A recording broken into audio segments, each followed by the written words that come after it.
Alrighty, everyone. Welcome back to class. All right, I think are we excited to be back in class? Excellent. All right, a little slow start. All right, we're excited to learn. Can you believe it's our fourth session already? I know. Um, so sad, so sad, but also very exciting that we've reached our fourth session of this short course on Palestine. Today's class will be Wars on Gaza and the Peace Process. Very important for us to be studying this now, and so glad, as always, to see a fully packed room with, I'm sure, hundreds of people on YouTube. I mean, it's amazing to see that for a month now, hundreds of people have been tuning into this class. It shows that so many of us are ready for study and to commit ourselves for study for the long haul, because we know that the struggle for free Palestine is a struggle that we're fully committed to. Am I right? Excellent. All right, everyone. Before we get started, I just want to do a little refresher on some logistics. I know I say this every week, but since the last class, still dozens of hundreds of people continue to join us. So exciting.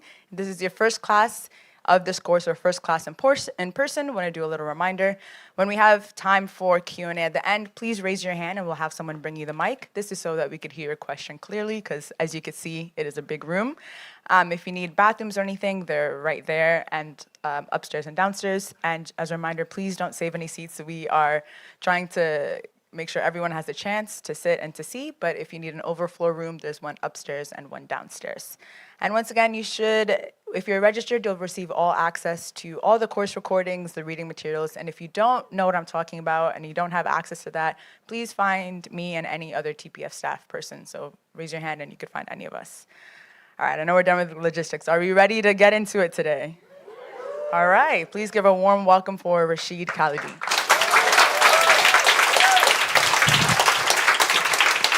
Thank you, everybody.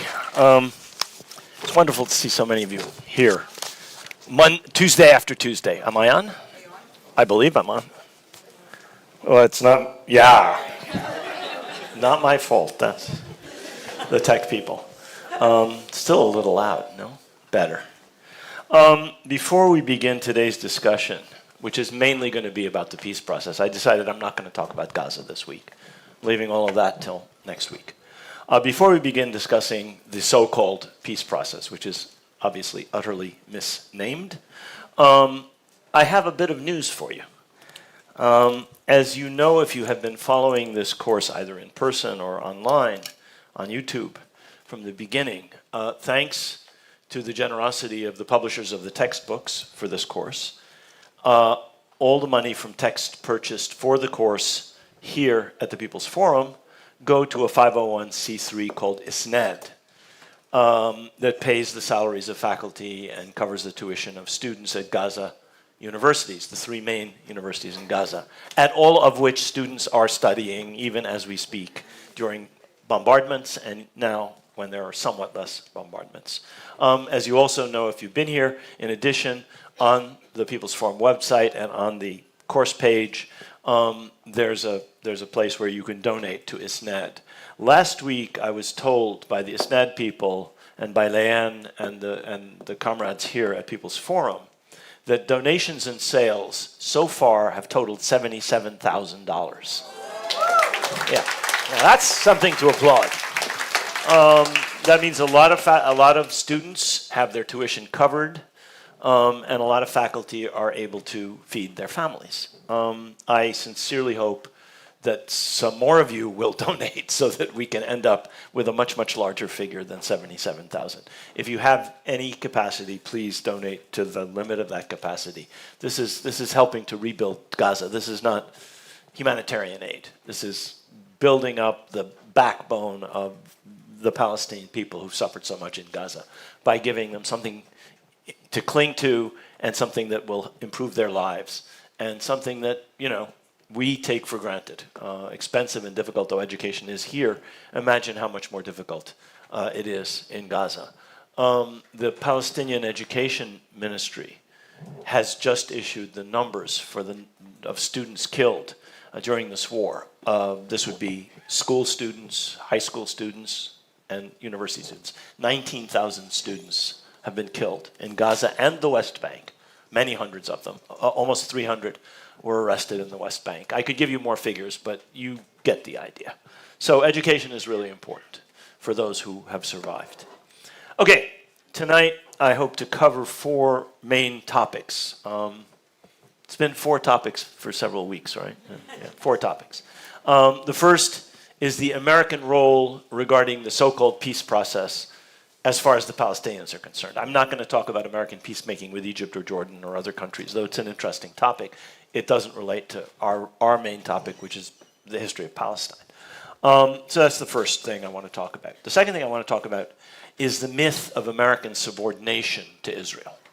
I want to unpack that and explain more about the real nature of the American-Israeli relationship and how Palestine fits or doesn't fit into that. The third thing I want to talk about is the road to the Madrid conference that took place in October of 1991 and the subsequent negotiations that took place in Washington for the next almost 2 years, ending in June of 1993. And then, finally, and fourth, I want to talk about the miserable disaster that was Oslo. And that'll be the main part of the fourth section of what we're going to talk about. Okay, section number 1. For several decades, starting really right after the 1948 war, the United States made a variety of feeble efforts, stress on the word feeble, to resolve the Palestinian aspects of this conflict, and somewhat more vigorous ones to resolve the aspect relating to the Arab states who entered into the conflict in 1948 with several of their armies joining in the war. In the 40s, late 40s, in the 50s, in the early 60s, the United States was mildly favorable to the Arabs while remaining solicitous of Israeli interests. The United States hardly gave any aid to Israel for the first 20 or so years of its existence. The big aid, the billions of dollars really start in 1973. Before that, American aid to Israel is important, but not as significant as it has become. And as I've said, the United States was mildly favorable to the Arab states, while, as I said, always taking care of Israel. But never did the United States put the full weight of its power behind efforts to, for example, return Palestinian refugees after 1948, which a UN General Assembly resolution mandated, Resolution 181 of December 1948, or to get Israel to withdraw to the 1947 partition lines. The Americans tried to do it, but didn't try very hard, is my point. The Johnson presidency, starting in December 1963 after the assassination of President Kennedy, and later on, the Security Council Resolution 242 after the 67 war, changed everything. The United States becomes a vigorous partisan of Israel. The United States becomes the main arms supplier of Israel.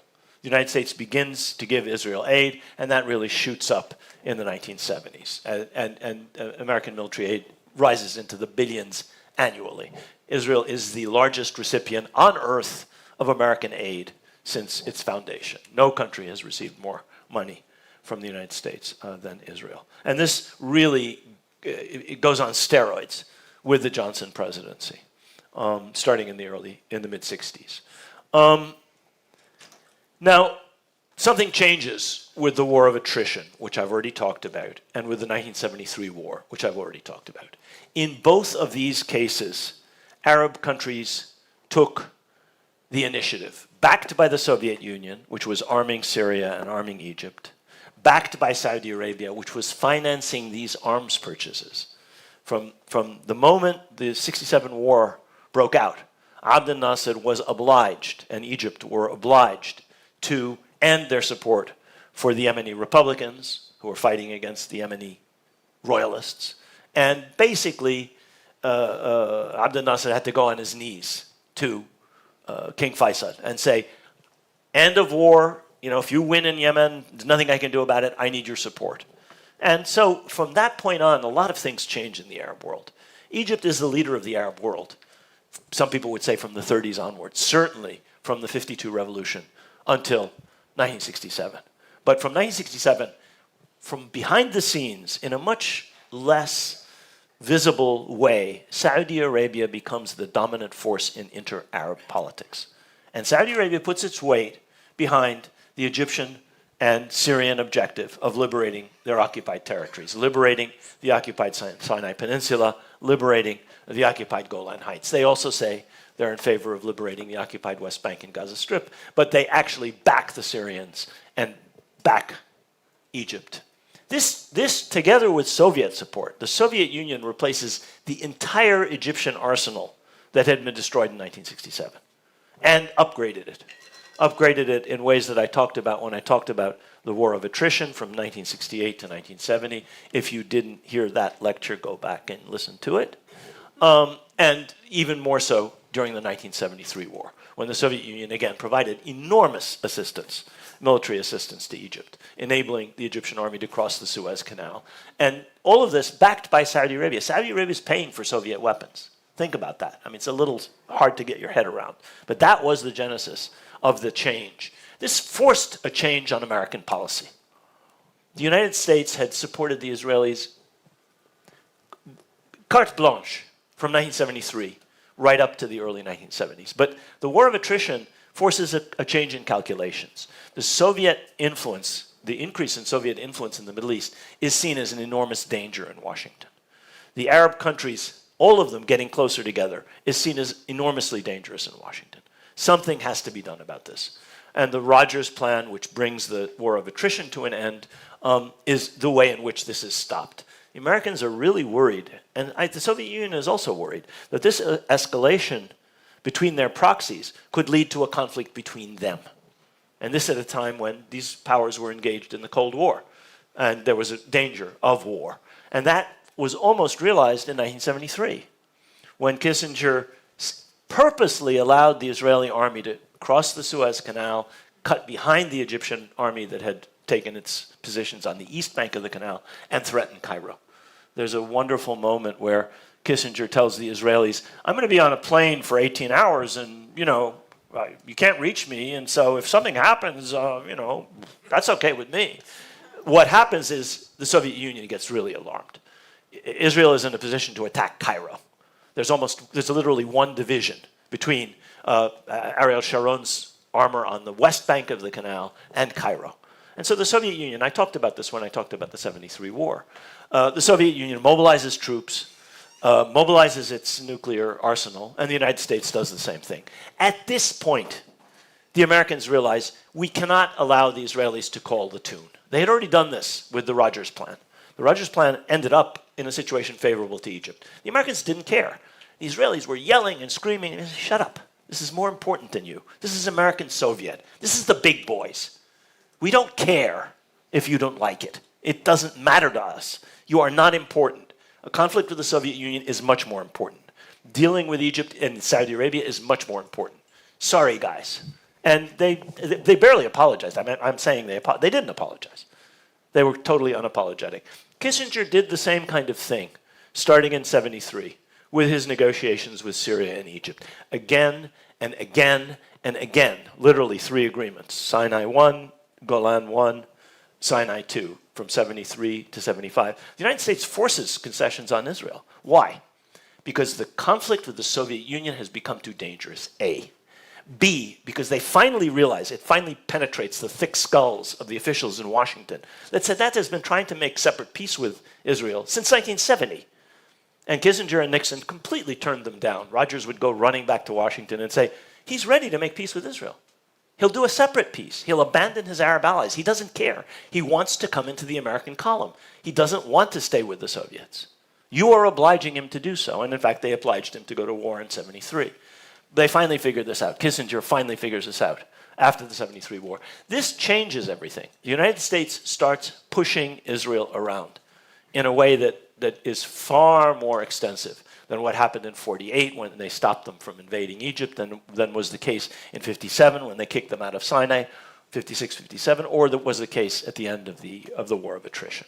So this is really quite important. And from this point on, when Washington perceives that American strategic interests are endangered and that Soviet penetration in this region was much too successful, they basically changed the script, and they forced Israel out of Sinai eventually.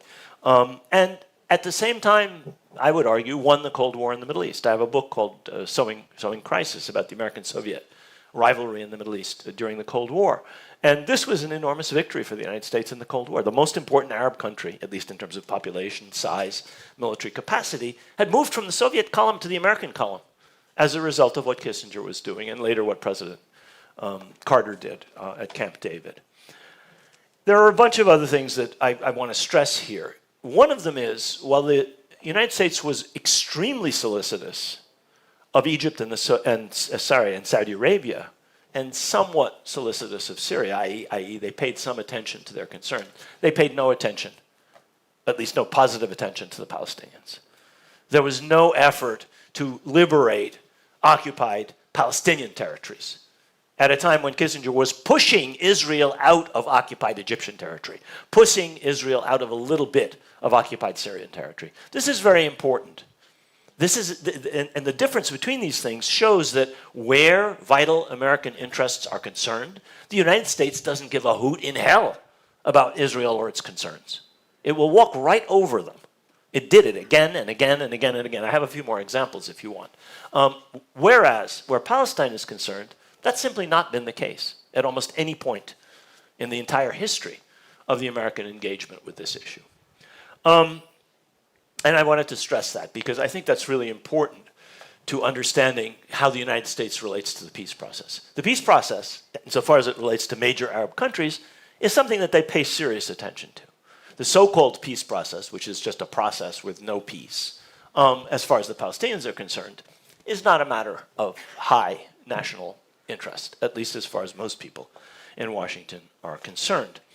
During this period, in 1975 specifically, Secretary of State Kissinger pledged that the United States, in a secret agreement that the Israelis revealed, this was not an American government, it was not revealed by the US government until much later.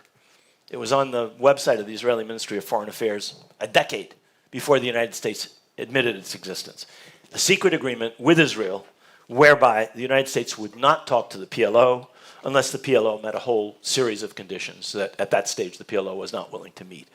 Recognize Israel, accept Security Council Resolution 242, renounce armed struggle. I mean, there's a whole laundry list. This was a secret agreement. As I've said, it was the Israelis who first revealed it. The second secret agreement that Kissinger made, also I think in 1975, was that the United States would run any proposals regarding the Palestinians before being presented. They would run them by the Israelis. So the Israelis basically had a veto on anything the United States said to the Palestinians. Now, this was not the case where Egypt was concerned, or even Syria was concerned, or other Arab countries were concerned, or arms sales to Saudi Arabia were concerned, or under President Obama, where negotiations with Iran were concerned, where vital American strategic interests were seen to be at stake. They were perfectly willing to do whatever they pleased with absolutely no regard to Israel. Whereas there was a secret pledge that where Palestine was concerned, the United States would consult with the Israelis before they even opened up any proposals to the Palestinians. This is the basis of what has often been described in Washington as a policy of no daylight between the United States and Israel. In other words, on this issue, the United States shapes its policy based on what the Israelis will and will not accept, which is just not the case anywhere else in the Middle East, as we'll see later on. This is very important. At the same time it was doing this, and at the same time that the PLO was objecting vigorously to the fact that Egypt was engaged, or had already launched what everybody could see was the beginning of a process towards a separate peace, whereby they would abandon their Arab allies who had fought with them in '73 and abandon the Palestinians. So PLO was opposed to this because they saw that they were being left in the lurch. Supposedly, the Arab countries were united in '67 or in '73 or around the Palestine issue. In practice, what Egypt was doing, moving towards, was a separate peace in which Palestinian interests and also the interests of its Arab allies were ignored. And in this situation, the Palestinians, the PLO, was in quite a dangerous and difficult situation. All of its opponents were being supported by the United States, whether it was the Jordanian regime up until and through Black September in 1970, whether it was the Lebanese government, which attacked the Palestinian refugee camps in 1973, whether it was Lebanese right-wing militias that during the civil war, starting in 1975, targeted Palestinian refugee camps, whether it was Syria, which intervened in 1976 against the PLO. After careful negotiations, which Kissinger arranged between indirect negotiations between Syria, Israel, and the United States, whereby the Syrians agreed not to go beyond a certain point in crushing the PLO. So north of line, I forget what was, they called it the red line, Syria was free to operate. And the Israelis basically gave them carte blanche. If you will do our dirty work for us in this part of Lebanon, we are happy to let you into Lebanon. And the United States, as I said, brokered this. So you had a situation where all the regional opponents of the PLO through the 1980s are ganging up on it with American support in every case. Even though the PLO at this time, as I've already mentioned, was moving in the 1980s towards a more compromised position, towards recognition of Israel, towards accepting 242, towards accepting the principle of partition, towards accepting a two-state solution, all of which it eventually did in 1988 in the Palestinian Declaration of Independence, so-called. After that, the United States agreed to talk to the PLO. They'd met the conditions that Kissinger had said they had to meet in his secret memo, a secret memorandum of understanding with Israel in 1975. But Israel refused to talk to them at this stage. And so when the Israeli government changed, when the Likud party took over, and it's governed Israel either alone or in coalitions for most of the last, whatever it is, since 1977, what's that, for 50 some odd years, 40 some odd years. Likud takes over, Begin becomes prime minister, and something really quite extraordinary happens. The Egyptians get impatient with their American patrons. And Sadat decides, I'm not going to wait for the Americans to do what President Carter has said he's going to do, which is launch a comprehensive process, bringing the Soviet Union into the negotiating field, bringing all the Arab countries together, and doing something about the Palestinians. So Carter, at this point, says something about a Palestinian homeland. Carter says something about Palestinian rights. The Israelis freak out, and Carter is pilloried. This is the moment in which you begin to see the power in at least American domestic politics and in Congress of what we now call an Israel lobby.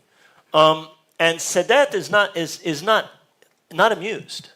He does not want the Soviets involved. He decided he wanted to go to the Americans as early as 1970. The moment Abdel Nasser dies, he starts making overtures via the Saudis to the United States. And he continued making them all through the early 70s, and Kissinger finally responds in 73. You have a new president elected in 76, President Carter, new Secretary of State, Vance, and they start this idea of going back to a comprehensive settlement and of bringing everybody in and of doing something about the Palestinians. And he says, this is going to slow things up if we bring the Soviets in. They're not my friends. This is going to slow things up if we have to have the Syrians negotiating with Israel and Jordan and the Palestinians. And this is going to really slow things up if you insist on a Palestinian homeland, because the Israelis will never accept that. I want Sinai back. I told you I want a separate peace in 1970. And he did. He had, via his Saudi friends. And so Sadat goes to Jerusalem in the fall of 1977, which is an enormously important step. He basically is telling the Americans, you guys are useless. I'm going to do this myself. Carter then drops every single thing in his original platform, whether it's a comprehensive settlement, whether it's bringing the Soviets in, comprehensive meaning all of the Arab countries have their issues with Israel resolved, or whether it's finding something on behalf of the Palestinians. And at Camp David in 1978, essentially gives Sadat and Begin what they want. What does Sadat want? He wants a separate peace. He doesn't care about the Syrians, doesn't care about Jordan, doesn't care about anybody else, certainly doesn't care about the Palestinians. And that is what Camp David basically amounts to. What does Begin get? He gets the Americans agreeing and the Egyptians agreeing that they're going to abandon the Palestinians. all that the Palestinians are going to get is autonomy. I'm going to talk about that in a minute. This is a really important turning point, because from this point on, Egypt then and Israel then sign a formal peace treaty in 1979, which enshrines the principles of Camp David. In particular, the fact that the Palestinians only are going to get, as far as Begin is concerned, autonomy. No self-determination, no statehood, no independence, autonomy. And I'm going to come back to Camp David because it plays an enormously important role. So this is in 1978, 1979. The United States, as I've said, is willing, once the PLO accedes to its conditions, to talk to the Palestinians much later in the 1980s. But the groundwork here is set. The United States is party to a formal treaty with Egypt and Israel, which essentially sets the ceiling for the Palestinians down here, 6 inches above the ground. Egypt and Israel have peace. The Arab countries are left to deal with their issues with Israel on their own. Egypt throws itself into the arms of the United States, or has already thrown itself into the arms of the United States, and the Palestinians are left abandoned. Now, very soon after this, something quite significant happens in Palestine, which is that what Israeli propagandists described as a benign occupation is revealed to not have been so benign. Palestinians are so fed up that they rise up in a popular uprising called the First Intifada. This starts in December 1987. I'll talk a little bit more about it in a minute. The importance of it here is it puts the initiative in the hands of the Palestinians, one. And two, it gives the Palestinians what I would consider, and I talk about this in the 100 Years' War, to be one of their first real unmitigated victories, at least in terms of public opinion, at least in terms of global, the way the world looks at this issue. In fact, in terms of the way the United States public looks at this issue. And also, to some extent, in terms of its impact on the Israeli public and Israeli decision makers. Year after year, the Intifada grinds on. Year after year, American TV screens show tanks, kids with stones against tanks, or show Israeli soldiers beating up kids, or show Israelis firing tear gases at groups of women who are demonstrating. It's essentially a mass popular uprising with relatively limited violence. There was violence, a lot of violence by the Israelis, but some violence on the part of Palestinians. But essentially, it was general strikes, demonstrations, boycotts, all of the panoply of nonviolent resistance. And it has an impact. Very few of you probably watch network TV these days, and I hope you don't. It's poisonous. I'm not suggesting that you do. But in those days, people did watch it. And it followed the principle of journalism, certainly of capitalist journalism, which is if it bleeds, it leads. If there's something gory and something really dramatic, they'll put it on the front page, whatever it is, or they'll feature it at the top of the news. And that's what was happening day after day after day after day during the Intifada. Israel had not yet learned the lesson that the United States learned in Vietnam, which is don't let reporters anywhere near the front line or they'll tell the truth and you're screwed. Israel learned that lesson perfectly during the Gaza war. Nobody was allowed to get into Gaza. And the Gazans who tried to report were murdered one after one after one after one after one. Over 200 of them.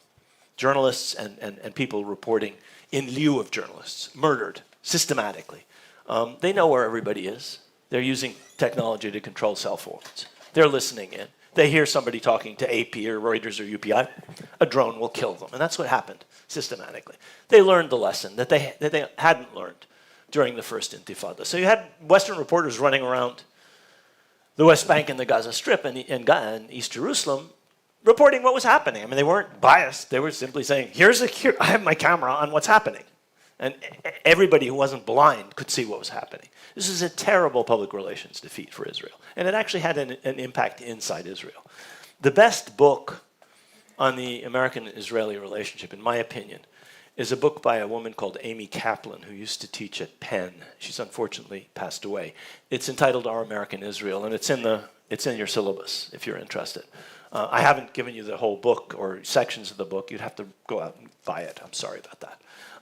And she talks about the impact of the first Intifada. She says it's only the second time that the Palestinians get positive treatment in the American media. The first time being another instance where what was being shown by the American media was so enormous, which was the '82 war and Israel's bombing of West Beirut in particular, where Western journalists were headquartered. So the Israelis were actually bombing not Palestinian journalists about whom no one cares one bit, but European and American white people who had cameras and microphones and were able to write and said they are bombing indiscriminately. And that led to an enormous breakthrough. It led President Reagan to pick up the phone and tell Begin to stop, which he did in literally 1 hour. Literally 1 hour on the 11th of August. He says, this is another Holocaust. Do you want the image of this to be baby without arms? You've got to stop. And they stopped. Another instance where the United States saw that its interests were, one of the few instances regarding the Palestinians where the United States saw that its interests were being harmed by these images. As Kaplan says, however, Israel very smoothly and very astutely made up the lost ground after '82.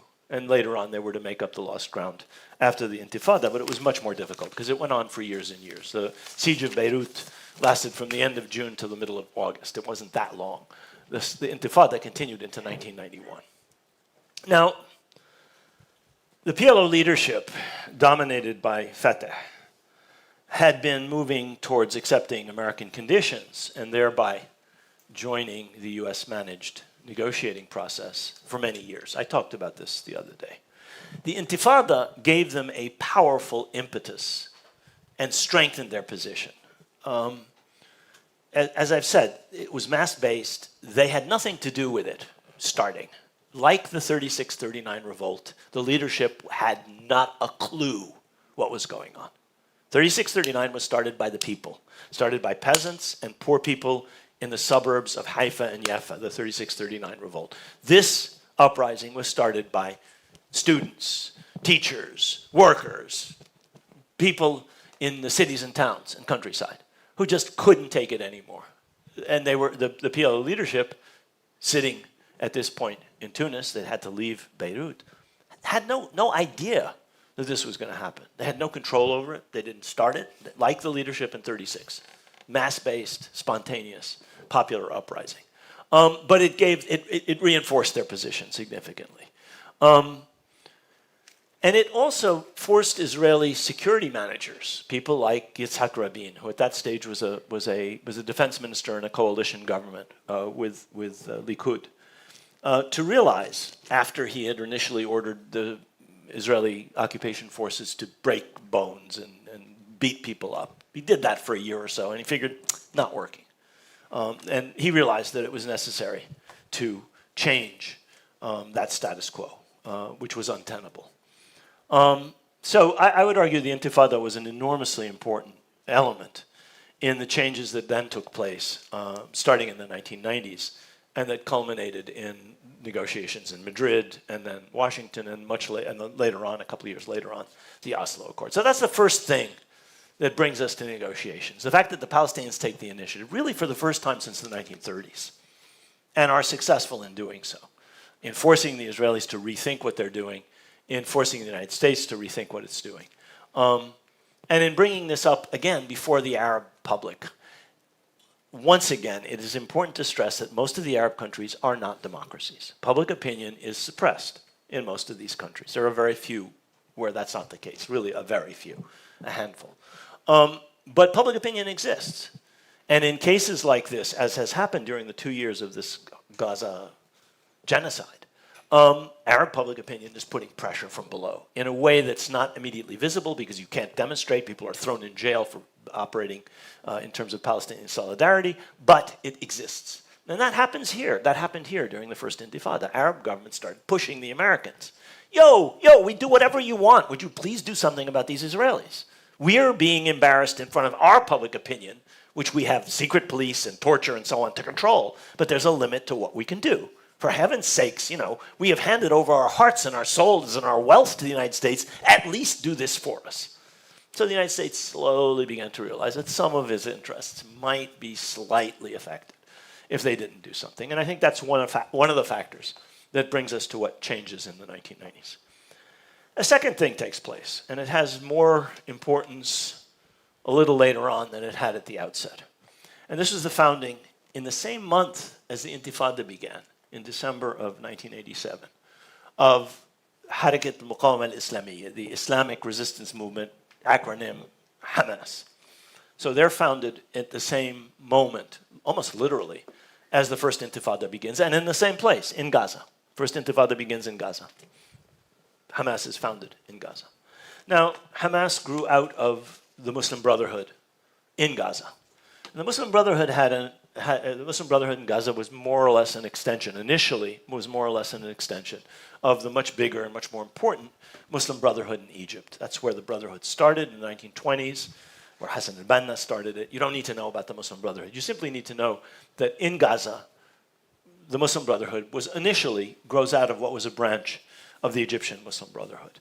The Brotherhood had a lot of prestige, especially in Gaza, because it had mobilized people to go fight in Palestine alongside the Palestinians in 37, 38, 39, and it again sent people to Palestine to fight in 1947, 48. So these are people who'd come and helped the Palestinians, and so they had a certain amount of prestige as far as local public opinion was concerned. But by the mid-1960s, or the Muslim Brotherhood in Egypt had moved away from its previous militancy. It had carried out assassinations in Egypt. It had been a ferocious opposition force. They became quiescent. They accepted to participate in the Egyptian political process, and in fact, Sadat brought them into the political process when he came to power in 1970. And they eventually ran in Egyptian elections and used to win a certain number of seats from the 1970s until the Sisi coup d'etat in 2012. And the Muslim Brotherhood in Gaza pretty much followed its Egyptian big brothers into quiescence and into arguing we can't change politics before we change people's souls, which means we have to do dawah, we have to do outreach and preaching to people before we can bring about political change. And that led them to collaborate with the Israeli authorities. The Israelis were perfectly happy to have a quiescent Muslim Brotherhood, which was opposed to the PLO. I talked to people who got beaten up and demonstrations, pro-PLO demonstrations at Bir Zayt and Najah and other universities in the West Bank by people who were brought from the Gaza Strip across Israel to the West Bank to break up demonstrations. They did not do that without the approval and assent and support of the Israeli intelligence services. You did not have busloads of guys with clubs and tire chains going from Gaza to Bir Zayt without the Israelis not only knowing about it, but approving it, if not sending them. So this was the direction of the Brotherhood until a more militant strain came about. The person who was most identified with this was Sheikh Ahmed Yassin, later, of course, assassinated by Israel. And he argued, he and his fellow militants argued, this quiescence is bad. We have to oppose the occupation. We have to oppose it with armed struggle. And you have to understand this is a shift in the Brotherhood from quiescence to militancy and armed struggle at a time when the PLO is moving in exactly the opposite direction, moving away towards quiescence, towards accepting American conditions, towards abandoning armed struggle, towards accepting 242. So if you want to understand where does Hamas's strength comes from, it comes from, very simply, the PLO dropping armed struggle and dropping the principle of total liberation. As the PLO moves further in this direction, without results, important to stress, had they achieved the Palestinian state, Hamas wouldn't have had a leg to stand on. They've said, we said we'd stop armed struggle, and look what we've gotten. We've gotten sovereignty, statehood, independence, end of settlement, end of occupation. Didn't happen. And so, of course, the alternative was reinforced, and is reinforced, necessarily and inevitably. It's it makes sense if you think about it for 2 seconds.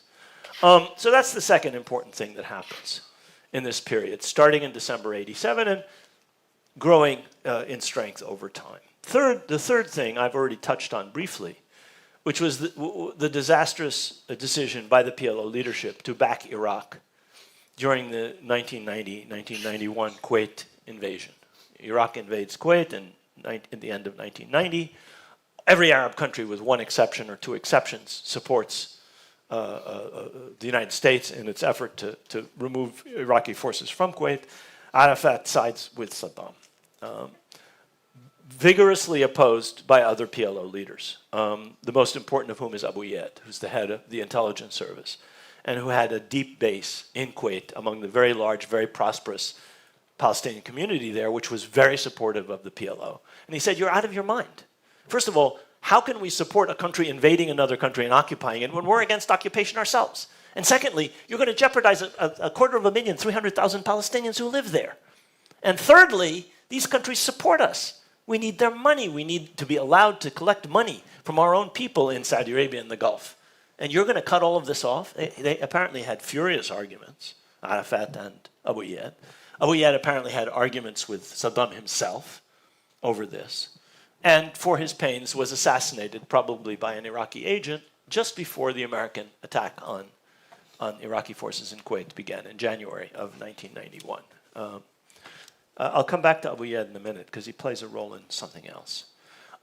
So I've already mentioned this, but this stand of supporting Iraq in 1990-91 destroyed the PLO's position among most Arab states. It lost their funding. It lost their diplomatic support. It lost the confidence of their leaders. They were already skeptical of the PLO, which was weakened by its departure from Beirut in 1982, and it was living at the sufferance of these regimes. So some PLO cadres and fighters were in Iraq, some were in Syria, some were in Yemen, some were in Algeria, some were in Libya, some were in Sudan. And the PLO was essentially on sufferance from these regimes. And it had gone and alienated them. So that was the third of the factors that changes everything, in my view, leading up to the 1990s and leading up to the negotiations I'm going to be talking about. If you want to understand why those negotiations went the way they went, you have to understand these various factors I've talked about: the Intifada, the rise of Hamas, the PLO's mistaken decision over Kuwait, and finally, the collapse of the Soviet Union in 1989-90. Now, the Soviet Union had initially not been very supportive of the PLO. They had taken the position that many Arab governments took, that the issue of Israel has to be dealt with by Arab governments and Arab armies if it comes to a military solution. And that the PLO were irresponsible and dangerous and provocative and carrying out attacks on Israel and dragging everybody into a conflict. This was the Egyptian position. This was certainly the Syrian position after Hafez al-Assad came to power in 1970. But the Soviet Union at the same time appreciated the importance of the PLO. It was also in a rivalry with China, which had always supported the PLO. And so they couldn't afford not to be somewhat supportive of the PLO. And in fact, they were diplomatically supportive of the PLO in a variety of ways. The Soviet Union had been declining in power and influence in the Middle East since certainly Sadat switched sides in the early 70s. But they were still a factor to be reckoned with. They knew how diminished their power was. And I will give you an anecdote from my own personal experience, which gives you an indication of this. In 1982, the Soviet Union sent an envoy to Beirut. This would have been in May, a month before the Israelis' attack. And he came to tell the PLO that Israel was about to attack, which they actually knew, but to tell them something else. And I found this out because he came to the Institute for Palestine Studies, where I was working, and he had a seminar. And he said the same thing that he said to the PLO leadership, which is not only was Israel going to attack, which it did within a month or 6 weeks, but that the Soviet Union's capacities were so limited that it certainly couldn't protect the PLO. It probably could not protect the Lebanese National Forces or the Syrian position in Lebanon. He knew, presumably, that that's exactly what Sharon was going to be targeting, and that is, in fact, what Sharon told Haig he was going to do and got a green light for doing. And it was an admission of the limited capabilities of the Soviet Union as early as 1982. So when it collapses in 1989, it already had much weaker position in the Middle East than it had, say, in the 50s or the 60s, or even into the 1970s. Nevertheless, this deprived the PLO of yet another element of support, which it had been able to count on up to a certain point previously. So I want to talk now. I want to talk about Madrid, but that's the first part. We're done with the first part. I want to talk about the second part before I talk about Madrid and Oslo.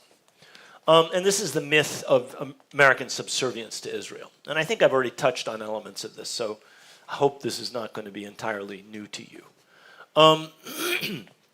There are many myths about the American-Israeli relationship. One is that American support for Israel is entirely a result of a powerful domestic lobby of pressure that's exerted on the United States, on American politicians, sometimes summed up by ascribing exaggerated influence to the power of this lobby.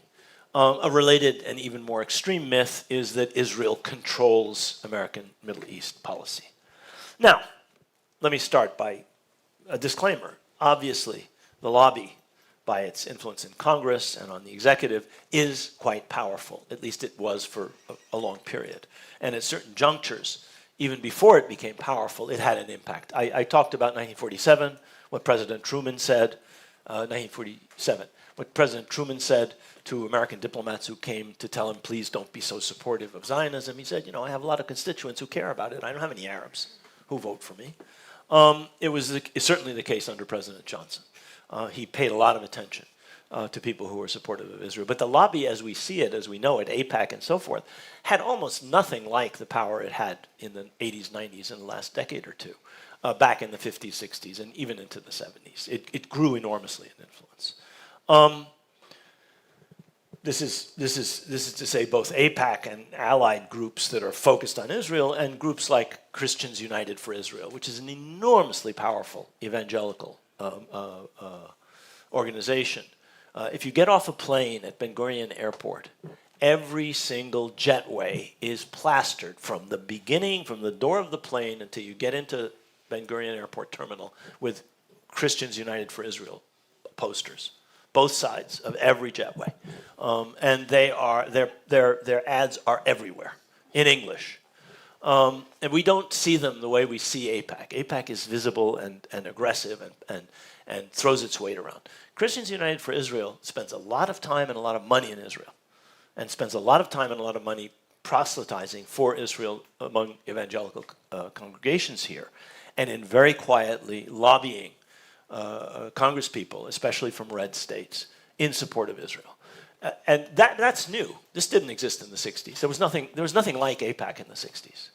There was nothing like Christians United in the 60s. These are relatively recent phenomenon, and it would be foolish to underestimate their importance.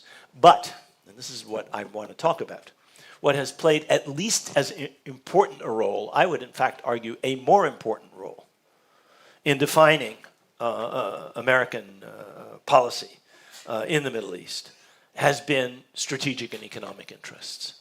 This is what has really moved American decision makers. There are important exceptions. There are times when the United States acted against its strategic interests or against its economic interests. But by and large, the military-industrial complex, the oil industry, the other industries that more recently, high-tech, biomedical, and so on, which have links with Israeli firms, are the people who drive American policy. It is not lobbies. It's money.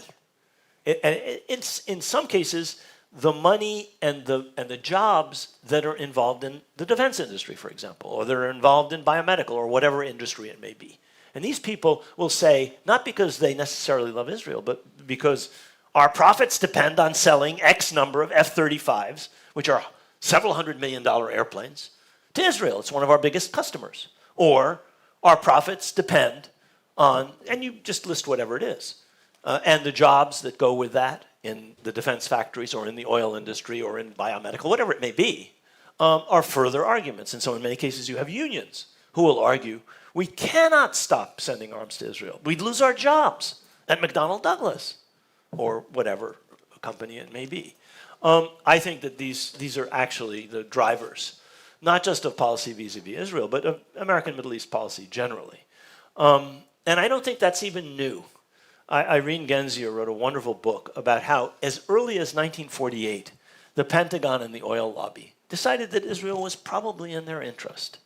Even though Arab countries would were unhappy about the creation of Israel.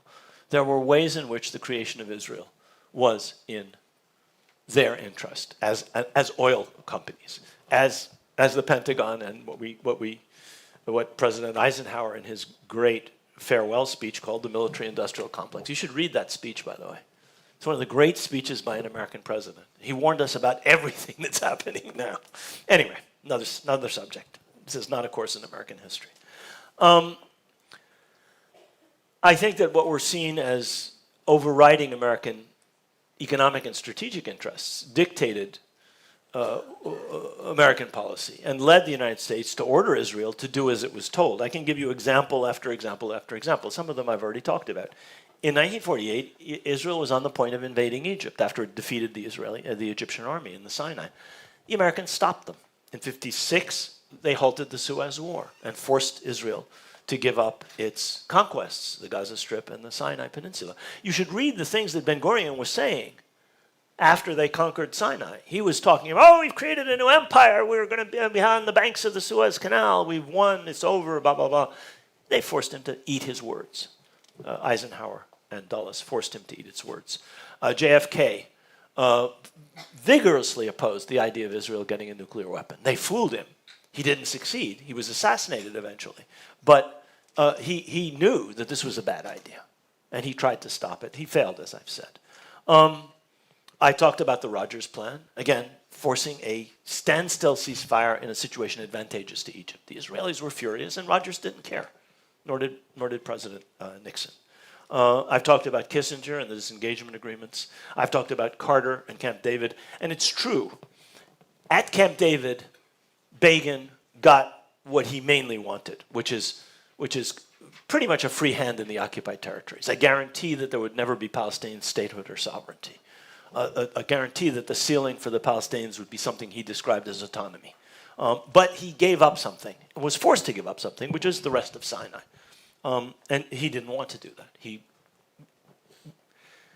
reluctantly agreed to do that. The best account of this, by the way, is in Seth Anziska's book, Preventing Palestine, which is listed in your syllabus. Another instance I've just mentioned, Ronald Reagan demanding Begin stop the '82 war. Another instance, which I will talk about in a minute, is the Madrid conference. Shamir had absolutely no desire to go to Madrid or to negotiate at all. I also mentioned President Obama's negotiations with Iran. I could cite many others. The president imposing a ceasefire in January and then imposing another one this month. Israel didn't want to do either. Trump made them do that. And yet, in spite of this, generally, where Palestinian issues are concerned, it's Israel that pushes the United States around. As if Israel is the superpower and the United States is the client state. This is essentially because the Palestine issue is absolutely vital, certainly to government, in particular to governments since 1977, which have a greater land of Israel ideology, but to all Israeli governments. It's important to them. It's not that important to the United States. It's of secondary importance to the United States. Unlike oil, unlike strategic issues, unlike the Cold War, war and peace, where American interests are deeply engaged. Palestine, they're not. So this is, I think, why people may think that Israel has such an overwhelming influence on the United States. It's only with regard to this issue, important, obviously, though it is. I don't want to dwell on current issues, but the current strategic concerns of the United States include decreasing the power and the influence of Iran and its allies, which are seen as no more than proxies for Iran in Washington. This includes Hamas, this includes Hezbollah, this includes the regime in Yemen, this includes the Iraqi militias that are aligned with Iran. In terms of these concerns, Israel is seen by policymakers in the Republican Democratic wall-to-wall foreign policy establishment, which has no real differences, and by the leadership of both of these political parties as an ally and as a partner. So Israel isn't acting as a mad dog off the chain or as a free agent when it attacks Hezbollah or attacks Hamas or bombs Iraq or bombs Iran. or bombs Yemen. On the contrary, it's seen as an ally and a partner, even if it sometimes is seen as going too far and drags the United States into conflicts that it doesn't want. And the reasons for this, go back to systemic things like media bias. Why do people accept this bias on the part of the government? Because the way the media is biased. There was an appalling article by the New York Times a couple of days ago. I mean, there are very few articles in the New York Times that are not appalling. You can count them on the fingers of one hand over a week. There's an appalling article the other day which was describing something to do with the Gaza ceasefire. And you had to go 22 paragraphs down of Israeli spokesman, retired Israeli spokesman, American spokesman, Hamas said, another 12 paragraphs, and then you have an Arab analyst. And that's about the balance, 22 to 1. It sort of matches the death toll, 35 to 1. Some articles by the New York Times are even worse than 35 to 1. There's no 1 in some of them. Bret Stephens, Tom Friedman, and many others of their regular commentators. So that bias is part of the reason that you have this situation where the United States can argue, oh, Israel's doing our bidding in the Middle East. This is what we want. These are allies of Iran. You have other even deeper underlying factors, things like ignorance of and a hostility towards Islam, towards Arabs, towards Palestinians.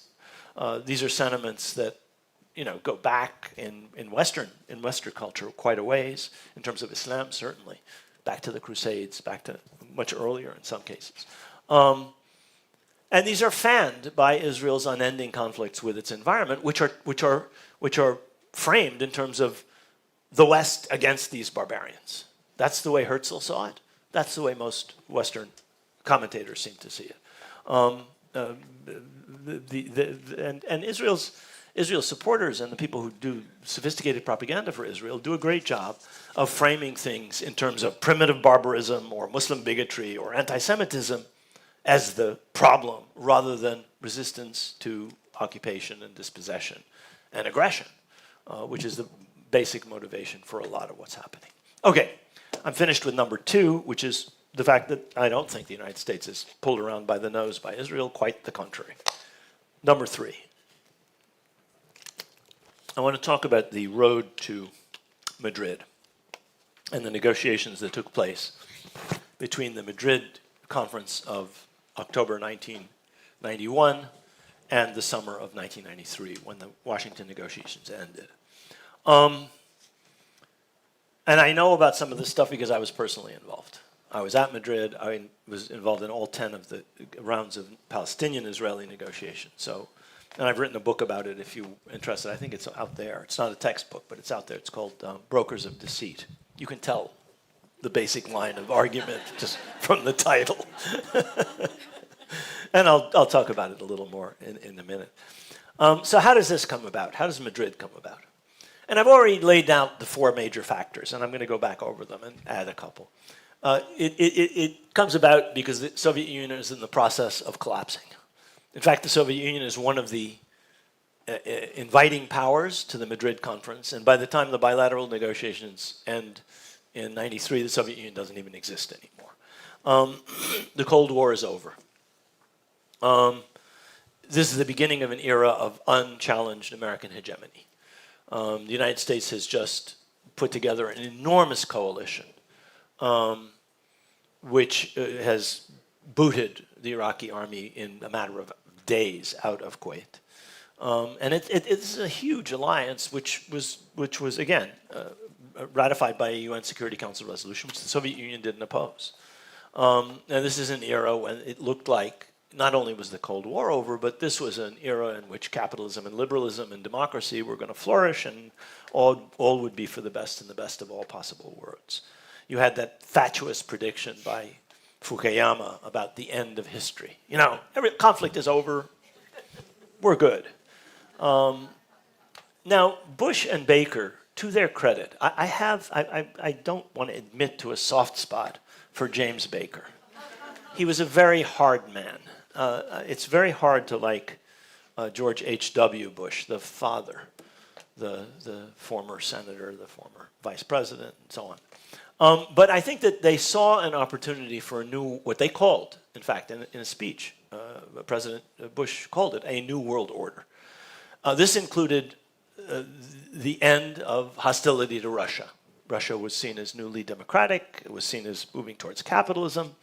To their credit,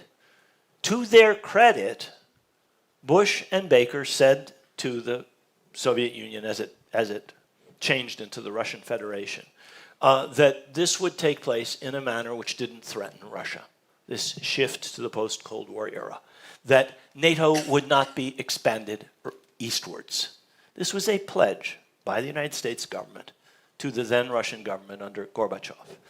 Remember those days when the United States actually had the sense not to expand an offensive alliance into the throat of Russia, thereby provoking some of the things that we've seen in recent years. If you're interested in this, listen to John Mearsheimer. He's very good about it. So they saw an opportunity for a new world order, but they also saw an opportunity to end the conflict between Israel and its neighbors. And Baker, in particular, saw that this had to involve the Palestinians. And he saw that most Arab states had already accepted Israel. The Arab League in 1982 accepted something called the Fahd Plan, which essentially said, we're ready to make peace with Israel. Every single Arab country was there. So the war was over. It was actually over in 1973 between the Arab states and Israel.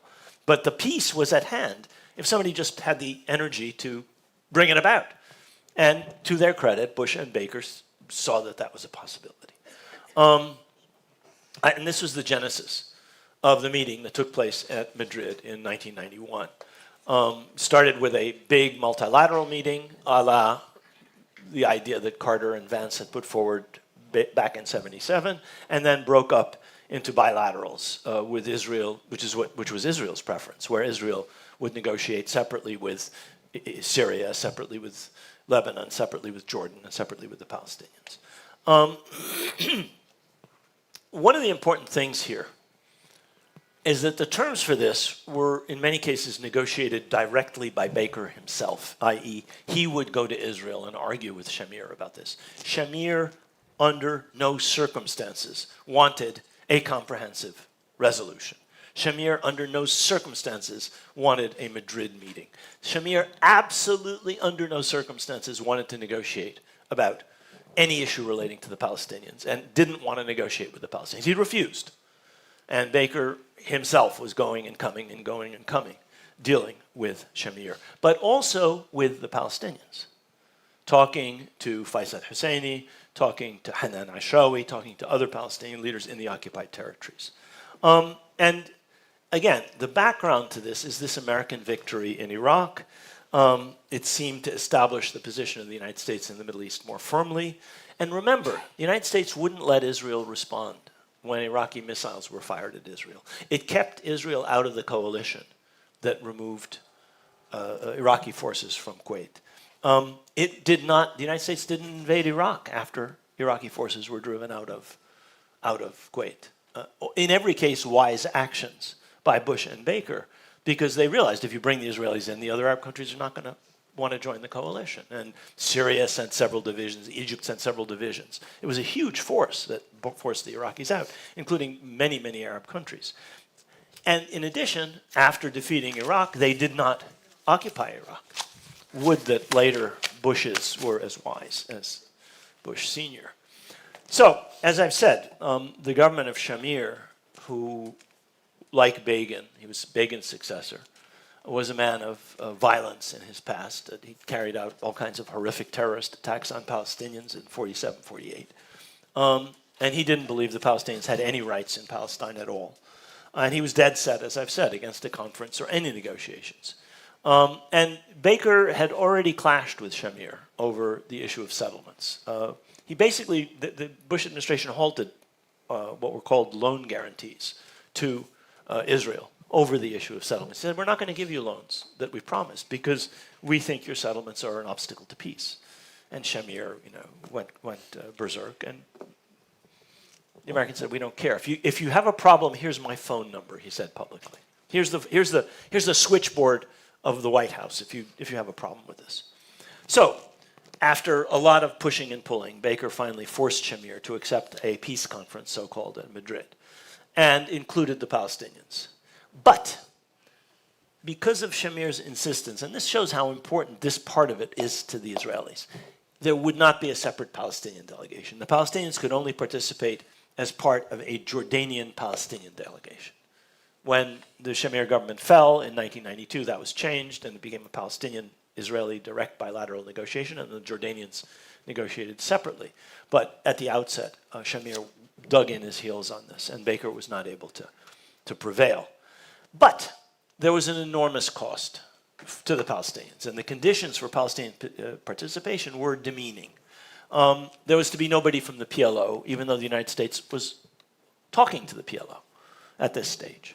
Shamir would not be budged on this. There were to be no Palestinian representatives from Jerusalem.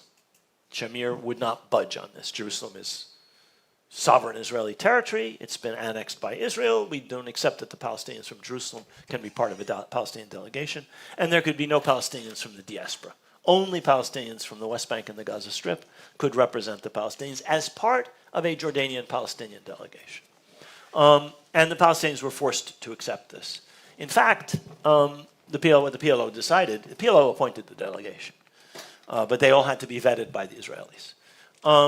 The PLO got around this by appointing people from Jerusalem and people from outside, people from the Palestinian diaspora, as advisors to the delegation. So that's how I was there. They wouldn't have accepted me either as a Jerusalemite or as somebody from the diaspora, but they couldn't say I couldn't be an advisor, or other people who were in my category, like Hanan Ashrawi, or like who had Jerusalem residence, or Faisal Husseini.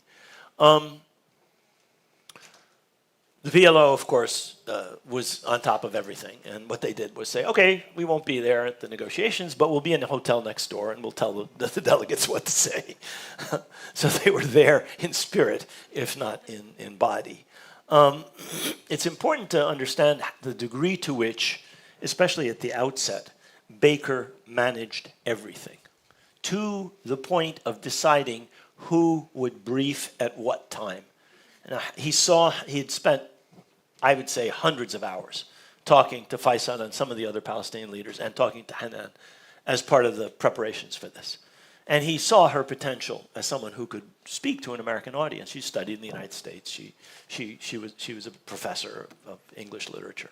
And she was articulate and politically very astute. And he figured that out, because she was she and Faisal were tough negotiators in a difficult situation. And so, again and again, I was involved in this. You would see the time that was prime time in the United States was given over to Hanan. And Margaret Tutwiler, who was his press secretary, would decide, and it was basically Baker who was deciding, we will let the PLO speak at this time. And the Israelis were livid. This is prime time. We want prime time belongs to us. You know, I mean, really. And they were imperturbable, the Americans, on this kind of thing. They gave in on many other things, but on this kind of thing, they really were tough with the Israelis.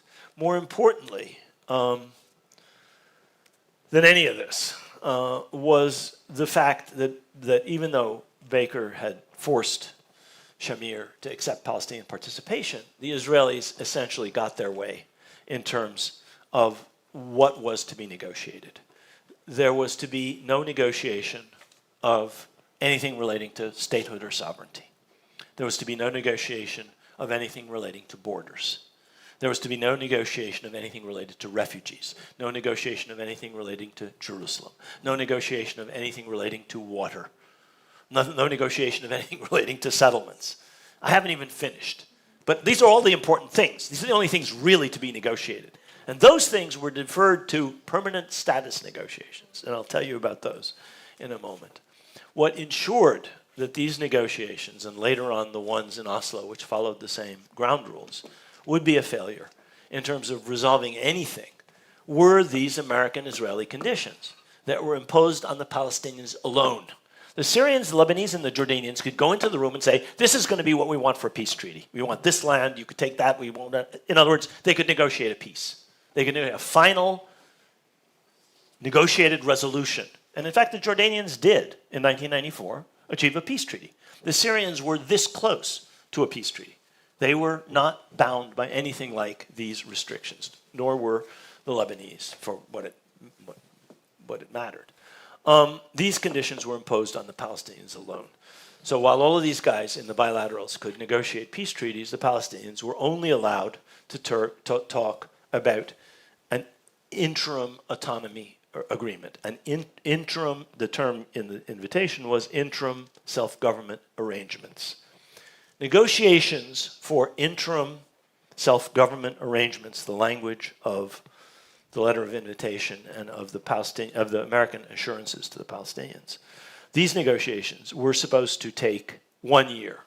They were, in other words, supposed to be completed by October 1992. These arrangements were supposed to last for 5 years. The interim self-government was supposed to end in October 1997. During the third year of the interim self-government arrangements, what were called permanent status talks on all the things that were important, statehood, boundaries, refugees, Jerusalem, water, and so on and so forth, were to take place. And permanent status negotiations were supposed to be completed by 1997. Now, if you are sentient and have paid any attention over the past several decades, those of you who are old enough, you will have noticed that the interim self-government arrangements later negotiated at Oslo, which were supposed to end in 1997, are still in place today. This shadow fake government in Ramallah was supposed to disappear in 1997 and be replaced by something that was supposed to have emerged 2 years earlier in permanent status negotiations. You may also have noticed that permanent status negotiations, which were supposed to have taken place by 1997, have still not even really taken place.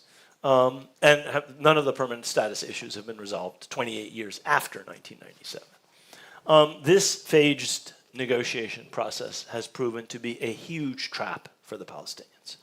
Now, to its credit, the delegation in Washington, and I don't take the credit for this, it was the delegates, the guys who were the actual negotiators, they refused to enter into this trap. They said, no, we have to have at least jurisdiction. If we can't have sovereignty, we have to have a guarantee that this will move towards statehood. We have to have guarantees, I'll talk about settlements in a minute, that settlement, the metastasization of the settlements, which at that point had like 100,000 people in them, and which today have 750, 800,000 people in them, would not continue.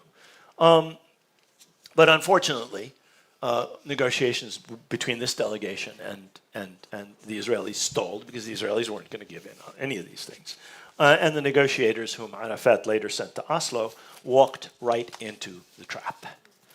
So the two other things I want to say about Madrid and the negotiations that then followed in Washington before I move on to Oslo are the following.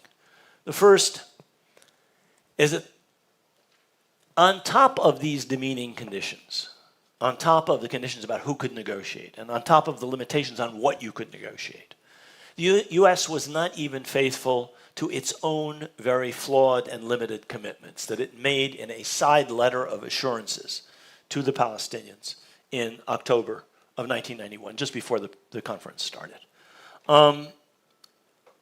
Because the Palestinians were reluctant to attend under these highly unfavorable conditions. And they said, well, we want some assurances that certain things will happen. And so the United States wrote a letter in which an LOA, letter of assurances, which was negotiated by Baker himself, mainly with Faisal and with Hanan, acting for and at the direction of Arafat in Tunis.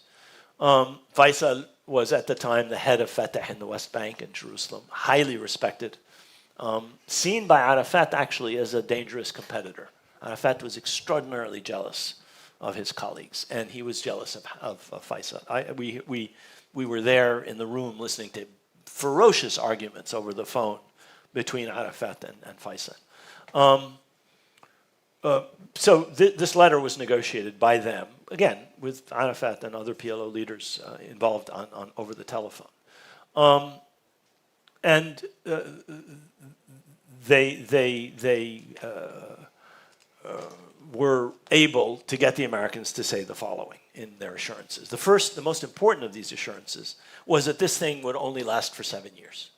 The Americans swore up and down this stage of negotiations will last 1 year, and then in a couple more years this will happen, and at the end of 7 years, permanent status will be negotiated, and we'll be in a completely new phase. We're still in the phase, we still haven't moved to a new phase. We are still in the phase that was created by these horrific ground rules of 1991. But the United States assured the Palestinians that that would not be the case.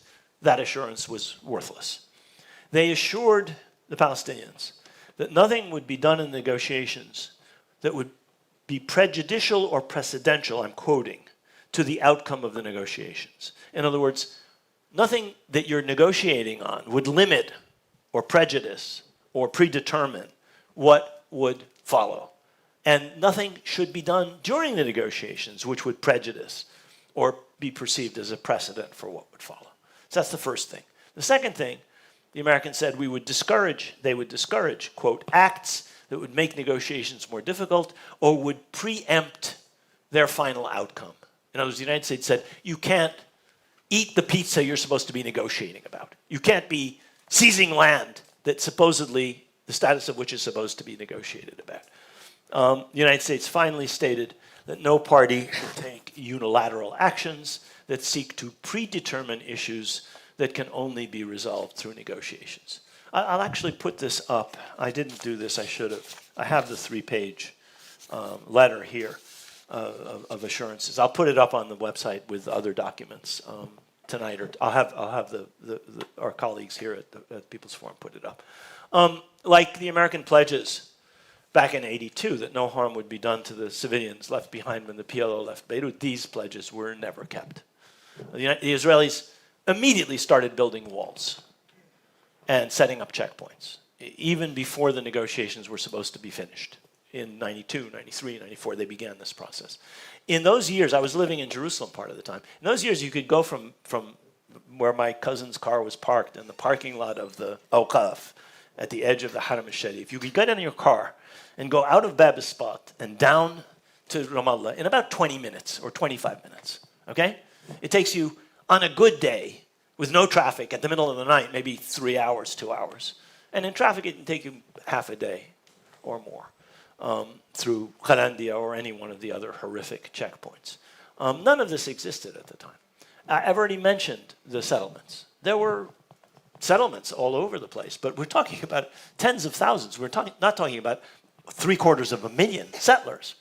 We're talking about spots on the map. We're not talking about most of the map under control of the settlers and the army, and 15 to 20% under Palestinian control. All of these changes were happening or beginning as the negotiations were ongoing. And again, the delegation would go to the Americans and say to them, you said nothing prejudicial or precedential to the outcome of negotiations can take place. You said that nothing should be done that would make negotiations more difficult or preempt their final outcome. You said nobody should take unilateral actions that seek to predetermine issues. Everything they're doing is doing exactly what you said you would prevent. And the Americans would say, oh, we're really terribly sorry. It's very difficult to deal with the Israelis. And in any case, that language is much more ambiguous than you're making it out to be, which is not really true. But I read you the language. It doesn't sound ambiguous to me.